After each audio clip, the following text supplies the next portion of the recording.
how to succeed as an Asian man in the USA, in the United States of America, how to succeed as an Asian male, get the things that you want from society. Welcome in, much love, Trav here. And I know a lot of you are not Asian, especially you coming from Magic the Gathering. A lot of my following is white male. I hope you find this useful anyways. Everyone finds it useful. People are coming from different places. People are going to find this video from different places. We're going to cover some sensitive topics. But I want to do this because people have been asking me to do this, saying I'm the person to do this for quite a while.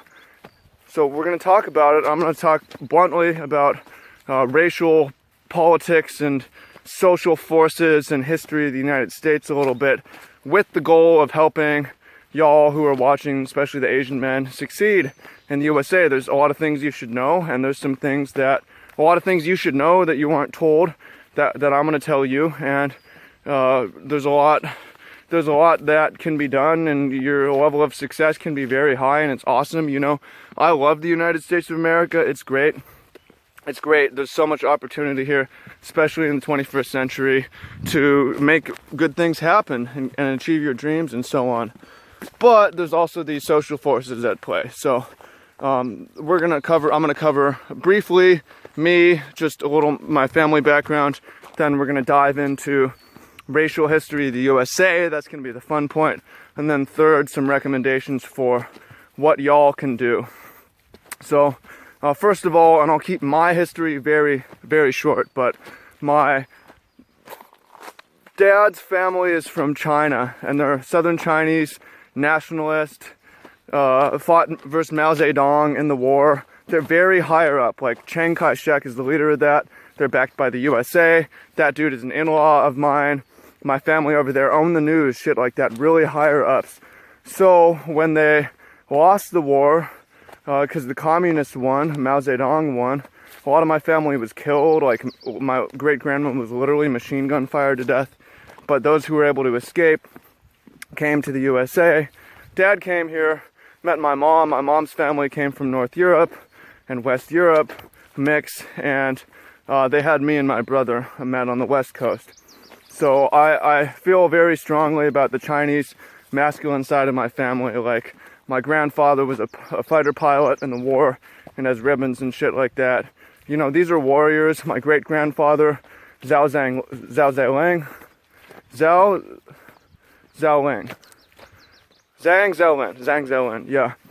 These are warlords, right? So I feel a very strong blood in my body from that. And growing up here, though, I don't look like a lot of people. I look different, especially, I don't necessarily look totally Chinese. I don't necessarily look totally Asian. I'm going to Japan and Asia for the first time in a couple weeks.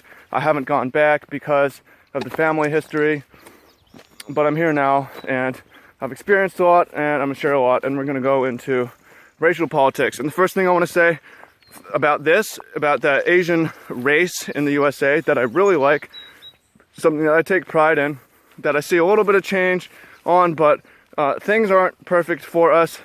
But I like that the Asians in the USA, there isn't a strong victimhood culture, which has become a thing. It's like, look at me, look at how bad things are, look at how shitty things are and racist people are to us. I mean, there's some of that coming in, but I like that there isn't a whole lot of complaining, and the default is to just fucking work and put in the work and rise through society and succeed. And I really like that. So when I dive into the history, this isn't like, we're the victim, look at me. I'm not going to go in that direction, but here's the actual forces that are coming and at play, and therefore what you can do to counter it, right? So a little bit of racial history of the USA. 1500, what's his name? Columbus comes down here, and then a lot of Spanish, and then a lot of Northern and Western Europeans start coming. Give our friendly native friends some blankets, and then kind of take over from there. And then we have the triangular trade. Oh, I say we because my family wasn't here at that time, but racially, sure, right? I do have that European identity as well. So a lot of African American slaves are coming in at this point, like tons of them to work and grow the capitalist economy. And part of the capitalist economy, when you combine capitalism and slavery, is the white slave masters really wanted to breed more slaves. So one of the things that happened to the stereotype of the African is it became very sexualized, because these are people to be bred. The more they breed, the more money you get, the more capitalism. So that was part of the origin of the stereotype of that, right? And that's important to consider, because here's the thing about racial tribes in the USA is individually we can be very cool with each other, and as groups we can be cool with each other, but as groups we're very tribal. We want our group to succeed. The white people want white people to succeed. There's some allies and whatever who fight against that, but that's just natural. I'm not mad about that. It's racist. I don't consider racism bad. You look at Japan as racist, that's fine. It's their prerogative. They can do it. It's a lot stickier in the US because so many different groups came here that were brought here for labor, not necessarily by choice, and now we have to live with the legacy of that shit. But I'm just saying that white people want to succeed, black people want to succeed, Asian people want to succeed, natives, Mexicans, etc., whatever. So white people have this stereotyping campaign of black people, negative in a lot of ways, but one of the things that's highlighted is hypersexual, right? And one of the consequences of that they saw is jungle fever being a thing, like white women want black men, right? And that's normal as well. Like, we want to crossbreed, and we're just attracted to exotic people, we're attracted to good-looking people, we're attracted to strong physical people, and so on. But with, white people as a group, white men want, let's be real, and again, I'm white, I'm half white, and a lot of my followers are white, but as a group, white men, they want the white women, and they want the black women, and they want the Asian women, right? That's just, when you're in power, you want all the women. That's just the way the male mind works. You see some dude walking down the street with who's different race with a girl of your race. It's like, he stole from me or some shit like that. That's the way that people think, right? Not everyone, but as a group, it's the way people think. So this is a necessary prelude to Asian people coming, because Asian people didn't come in big numbers until later. Really very recently, there was a Chinese Exclusion Act, which limited the number of Chinese people coming over to 100 a year, immigrants, 100 a year. Can you even think about that? And my parents, my dad's and his grandparent and his parents were political refugees in that 100, in that Chinese Exclusion Act. So I understand the history of this, right? Now, there's a different sort of propaganda campaign against Chinese people as they came here with laborers, and because a lot of them left their wives behind because they're coming to get money and send the money back, or they're single people who just looking for better opportunity. They come over here. A lot of Asian males are the first to come over. So the white man, and again I say this as a group and not with any hate in my heart, but it's necessary for us and for Asian people later on, and the third part of this, to understand what we can do to get better. But there's a different sort of propaganda campaign based on feminizing and desexualizing and using propaganda to functionally castrate the Asian man. Quick example of this to prove this is the pigtail ordinance in San Francisco in I believe the early 1900s, which required Asian males who at the time, Chinese males, wore queues. Long hair is one of the reasons I like to wear long hair in defiance of this. As part of their masculine power, the white men chopped off the pigtails, which obviously is an analogy to chopping off the dong. This is a real thing. You look back through all the propaganda and you look at Jackie Chan not being able to kiss girls in his movies, and those movies being shown to everyone. You look at just the way that things are, and the way that propaganda campaign was for Asian men is very based on desexualizing. And you can also contrast that with other countries that didn't have that. Like Italy has the lover, and there's a different sort of thing. There's stronger preference for Asian men. As a result, or maybe the movie was made because of the market demand, whatever you want to say, but it's true. You've heard, if you're growing up and you were a school kid, you heard small Asian penis, you heard all this stuff like, oh, you're not a man, you're right. And again, part of that is like white men through the white propaganda against black people backfired because they lost a lot of white women that way, right? And I believe that they didn't want this with the Asian man. They don't want to make the same mistake, so they attacked in a different below the belt type attack of the Asian man. He's very effeminate. He's small. He takes it, and we love him because he fits in. He's hardworking. He doesn't try to take what's not his, and he doesn't complain. That's part of the not being a victim, which I personally like that one. The Asian man is very gentle and passive, and we like him. He's the model minority for that reason. Does this sound all familiar at this point, right? So that's approaching where we are now in society, of the legacy of this, the legacy of how we came here, and the legacy of how we were controlled and propaganda has controlled us. Now, there's a few things that you should know. One thing is the reality of this legacy. If you look at info, like stats on online dating, rank the races by desirability, Asian men are way at the bottom.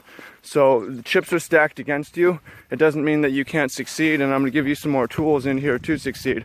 But you should see that, and I've seen this studies from like OkCupid, I believe, OkCupid stats.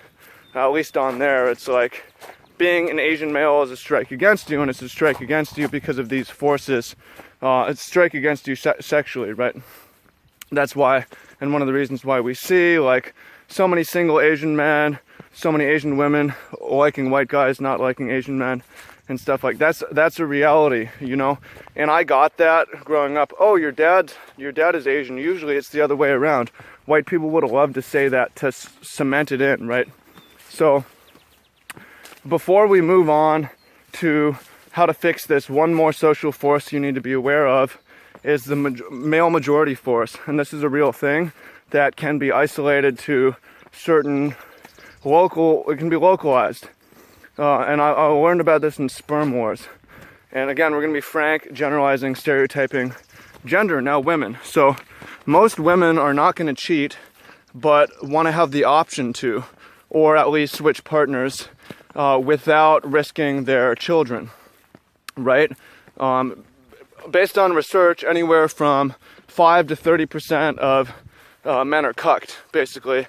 Their wife raises some kid who's not theirs. And it's only possible to be cucked. And it's good for the woman to do this, not in every circumstance, only if it's undetectable, because the cost is the man finds out, goes crazy, and either leaves the wife and the kids, or does some crazy shit and goes on a murderous rampage, which we see that shit happen. Like, and lions do that as well. The lion will come in, lion prides, and kill the offspring of the last male cat's kids, right? So the woman wants to be undetectable if possible, and the way to do that is to have all of her partners look alike, look kind of alike. If she's going to cheat or she's going to have multiple partners, they should look the same. That way the child comes out. It's not like a white woman with a white man. You come out with the black baby. It's fucking obvious, and that white man is going to retract his support or harm her or the child or whatever, right? So it makes sense for women to have racial preferences, and that racial preference is whatever the local majority is, right? So does this make sense? It's like why there's a preference for all white males, because the baby could be yours, it could be yours, it could be yours, right? And again, this isn't true in every case. It's not like every woman is thinking like this. They're really not thinking like that, but this is programmed into us to behave like this, right? So what I'm going to get to you, and the first point, we're going into 3. Now we kind of understand some of the social, historical, gender forces, biological forces at work here. The next thing, we're going to move into recommendations for how to succeed. I think it was necessary to go through the entire background of this. And again, you disagree, you can leave comments down below. If your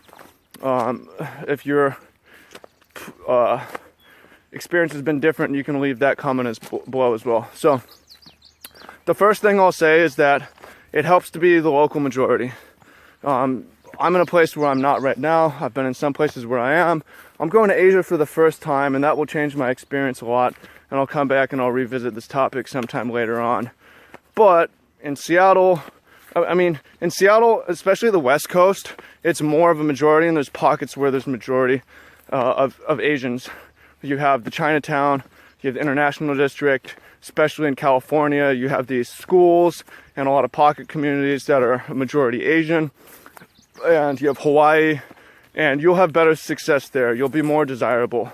There's a study that looked at the most popular porn search that women are searching, and Hawaii Asian men, for instance. Like, women really want Asian men in Hawaii. Why? It's the local majority, right? Women like the majority, right? So if you are located in a place or relocate to a place where you are the majority, then that will make your life a little bit easier. And when I'm saying succeeding, obviously I'm talking about succeeding in society, which also means breeding in, and it's necessary to talk about the challenges Asian male have with women, because that's the way that the attack has been. It hasn't been a financial attack in the way that it has been, or a criminal attack the way it's been with African Americans. We have our own challenges and struggles, and ours is very different, and we have to approach it from a different way, right? It's not hard if you're an Asian male to make six-figure engineering income, right? Necessarily, but it's a little bit harder to breed in, right? So that's what we're talking about here, succeeding. As a man, it means being there to raise your kids, right? So that's really what we're talking about. And I'm going to offer a few more ideas and solutions on that, right? You don't have to be in a place where it's a local majority, but it's something you should think about. Is you'll be more advantaged if you're in a place like Hawaii, you're in a place like Berkeley, you're in a place like Seattle, and there's more Asian men, and women have more Asian men to select from, and are more likely to, you're their fetish or whatever, or you're their preference, however you want to call that, right? So that's the first step, thing to think about. Second thing to think about is history. So I'm going to give you some resources of what history you should read into, because part of the propaganda attack against other group races and genders is they don't want you to know your history. They don't want you, and they specifically, because of the angle of the attack, they want to deprive you from the masculine historical energy of the Asian people, right? Like, they don't really teach too much about Genghis Khan in school, and he is the most prolific man in terms of DNA in the world in recent history. He's also really founded the modern world in a lot of ways, and you wouldn't know this because it's not to the advantage of the propaganda attack of the news, of the schools teaching to teach you this, because they don't want to give you that kind of power. So you should read Genghis Khan and the Making of the Modern World. That should be required reading for an Asian male. You should read Bruce Lee. You have other recommendations, you can leave it below. But I would say Genghis Khan is a great place to start. And then Bruce Lee is a good place after that, because Bruce Lee is someone who was successful as an Asian male in America, right? You need to have models to look up to. I had a model to look up to. I had my father and my grandfather, and my family killed a lot of people, the masculine force is strong, and I like that, right? That helps me. But you may not have that. There's not a lot of strong, successful Asian role models they will show in society. Again, they'll show you Jackie Chan, but he's not having kids. He's not hooking up with the women, right? His nuts are cut off in his movies, right? So you have to look elsewhere and realize that the media is not your friend. The media is trying to propagate this attack on your masculinity. So you have to look elsewhere and find it through history books, reading.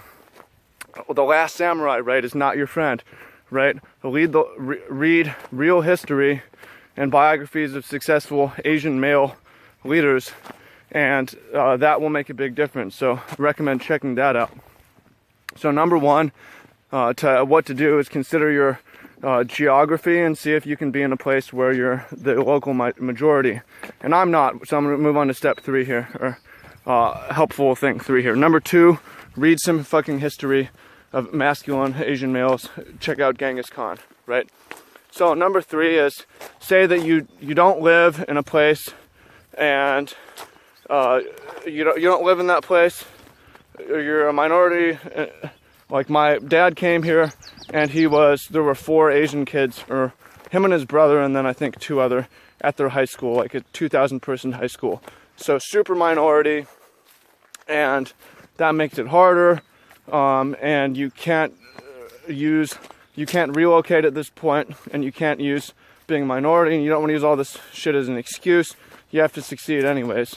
So I think that the key in this situation, and I've talked about this with my brother, this is kind of my brother's strategy on this, is you don't want to make your core identity based on your race, or you're going to have some psychological problems, right? Like, obviously, like, I'm an Asian male, I'm the only dude here, and all these white people have a propaganda campaign. Like, you can get really fucking angry, and that's how those Elliot Rodgers and the fucking MIT shooter go off, is they're just probably too identified with their race. Probably, I'm not sure, but in a place where it's not advantageous to be so.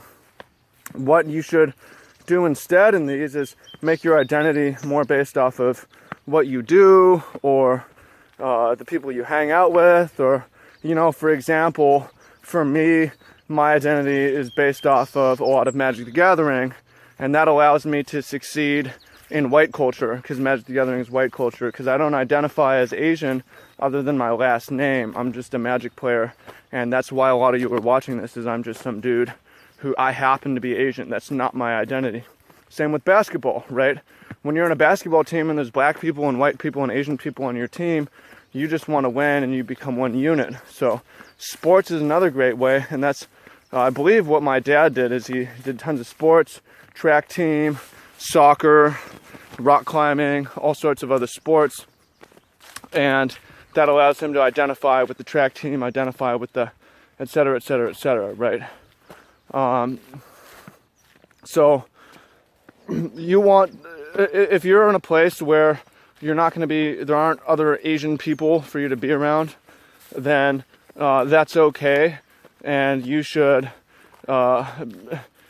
base your identity, you should do a lot of activities and base your identity on those things, and then you'll have good relationships through those things and be able to succeed. So that's another key. And then the last key that I would give to succeeding as an Asian male is breaking the mold as much as you can, right? Like, don't play into the stereotype. Don't tuck your shirt in. Wear glasses if you don't have to. Be an engineer. And, you know, like, there's certain stereotypes that come from the Asian side of things and certain stereotypes that come from the white side of things. Don't play in the white stereotype of being dickless and ballless. You know, do some bad shit. Watch some media you should watch is Better Luck Tomorrow. Some Asian dudes breaking the mold and doing some bad shit. Watch that, write that down. Better Luck Tomorrow, that helped me. That's another some friendly media for you. You get to see Asian dude fucking a white chick, couple of them, something like that. Which, like, fuck, man, I mean, that's a real minor thing, obviously, but they just don't show it. Watch The Lover, it's Italian. And just break the mold. You don't have to play into exactly what people say, you know, who, the white stereotype. So I hope that is all useful. I know there's some parts that are controversial, like he said white people were making a propaganda attack against black people and Asian people, and women like to fool men and cuck them and shit like that. Like, yo, calm down. I'm speaking in generalities. This shit is generally true. That doesn't mean that we all need to be violent enemies of each other. Absolutely not. You know, again, we can be cool, and it's pretty easy for us to be cool individually, but as tribal groups, we're gonna look for each other to succeed, and then that's it. So I hope you found this helpful. Go read some Genghis Khan, watch Better Luck Tomorrow, watch the Italian movie The Lover.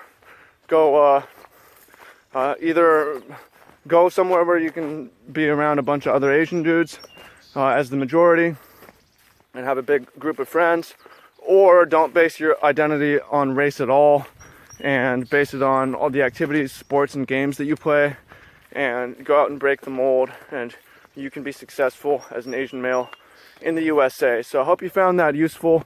please leave your comments down below, or if you have questions about this, I'd be happy to answer. Really interesting topic for me. And I may come back and talk about being mixed race in the USA, how to succeed, which is a different thing, but similar, because again, my identity is a little bit different than Asian male. I just kind of appear to be, people think that I am. You know, I have some strong Asian male identity, but I'm also mixed, and I know that, right? So, hope you find that shit useful. Comment below your experience with this. And if you made it all the way to the end, I'd love to hear. Really interesting discussion. I'd like to hear what you have to say below. Much love, and speak soon. Peace. I look forward to reading your comments.